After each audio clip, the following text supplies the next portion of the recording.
大家好，我是东马行为。今天我们来讲《一拳超人》最新的213话二郎和光头的决战已经来到了最高潮。二郎即便开了奇遇模式还是指挥了老三样。他开启传送门，隔空对光头进行输出，但是被后者一个后仰躲开而光头凭借着更快的速度，反手一拳打回传送门里，给二郎干了个够呛。二郎这下还是不死心他再度开启传送门，从光头的背后出现，使出一记倒挂金钩偷袭光头，但与此同时，二郎也被光头的爆肝一击打中。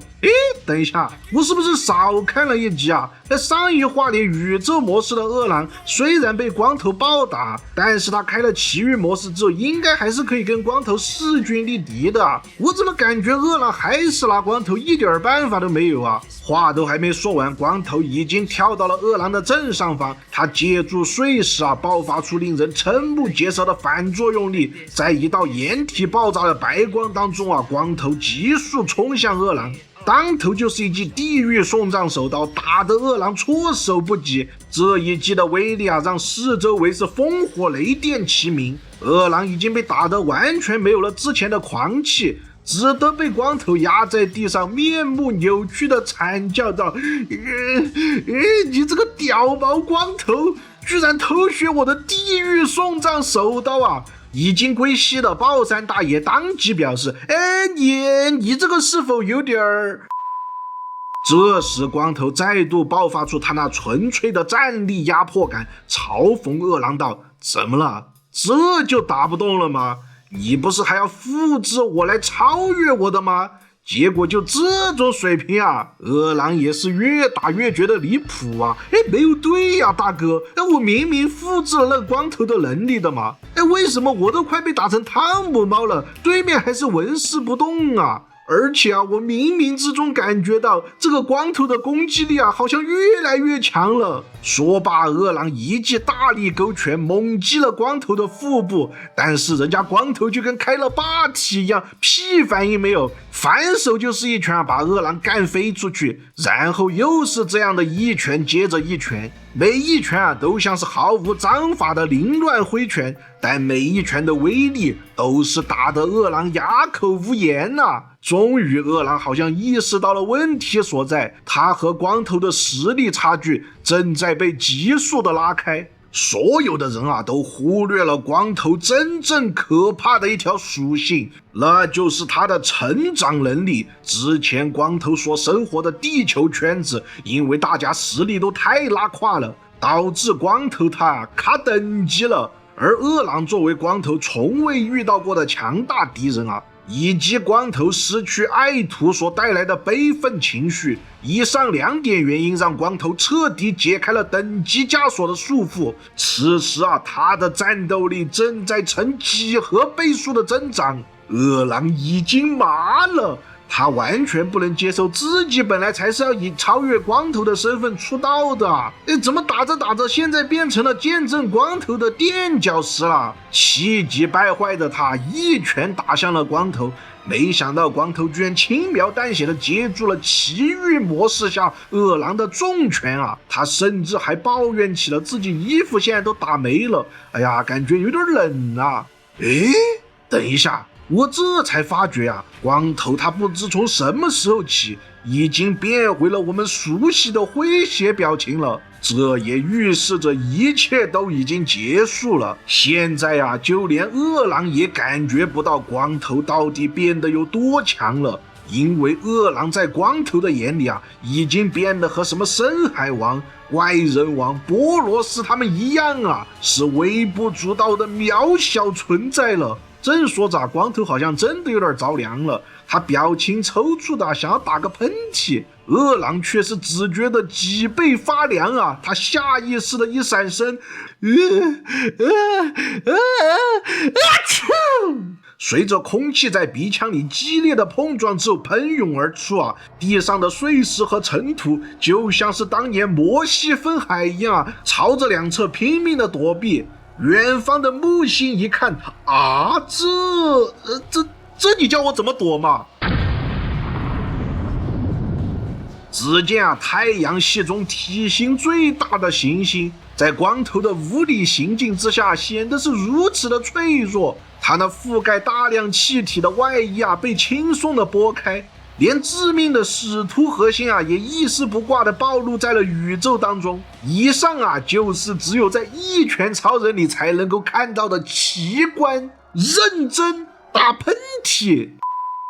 二郎他俩近距离观赏了此等暴行只觉得裤裆里微微的有些湿润，还没等他吐槽两个人就被巨大的反作用力带离了木星的引力。二郎正想感慨光头的实力有多么的夸张，却发现远处的太阳似乎正在靠近。他突然间想到了一条妙计，周围的星球正在一个个的急速掠过。在飞到熟悉的地球旁边时，二郎突然间发动了传送门的能力。他提到传送门的范围即是他的可视距离。说罢，二郎突然对光头打出了一记太阳拳。地球表面也被这迸射出的白光扰得是不得安宁。最后，二郎看向正在爆炸的光圈说了声再见了，光头，老子先溜了。他便开了一个小传送门逃离了爆炸的现场。下一秒呢，二郎望着一片死寂的地球高兴的在太空中手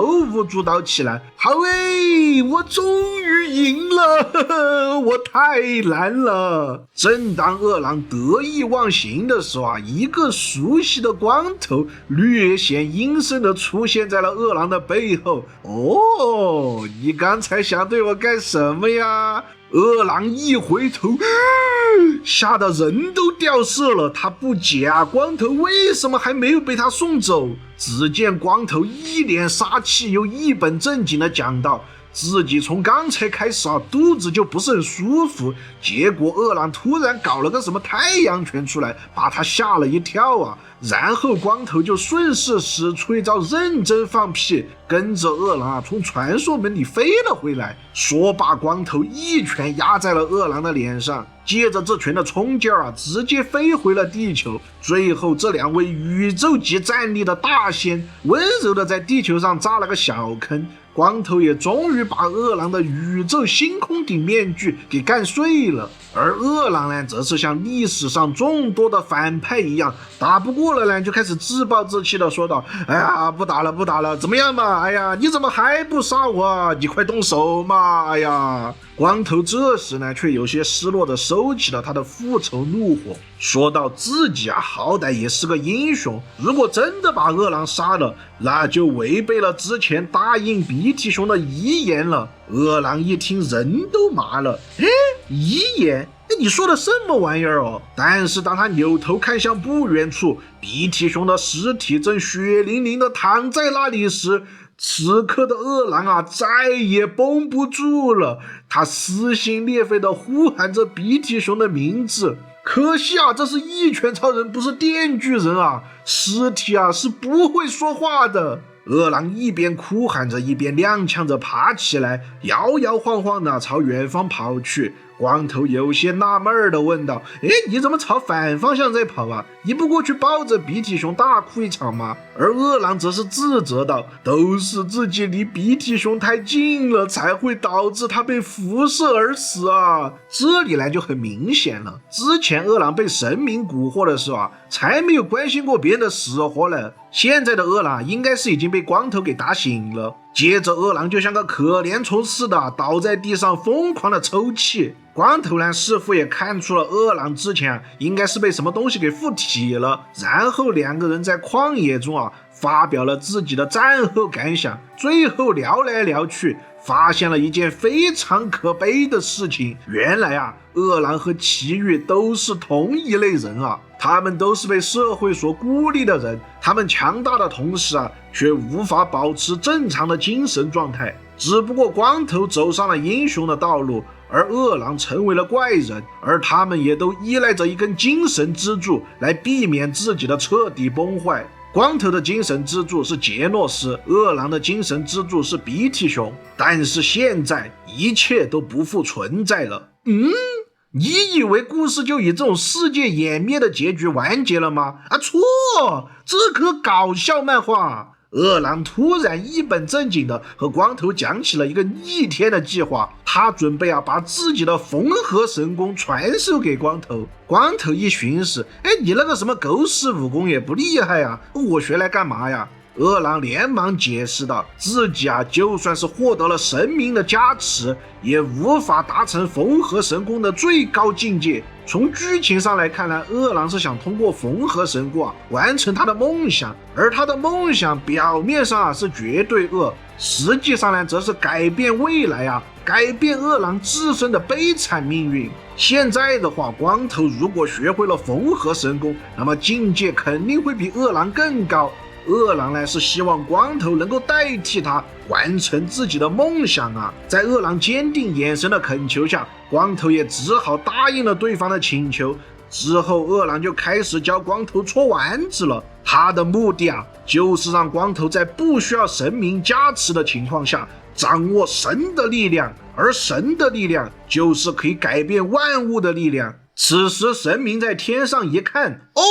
那我是猪是吧？你们两个给我眼皮子底下造反了！二郎，我要收回你的神之力！只听得无形间传来着神明的呵斥声，二郎的脚下便产生了异变，他的神之力开始急速流失，身体也逐渐化为了沙尘。二郎知道自己气数将尽了，他痛斥光头要赶快集中注意力才行。到了这种危难关头祁煜也是不敢怠慢了在最后一刻，祁煜终于是神功大成了。这里呢，作者试图用科学的原理向大家说明，光头已经掌握了改变时间与空间的奥秘了。光头瞬间感觉自己周围的环境开始急速的流动。二郎用最后一口气对光头说出了自己的遗言：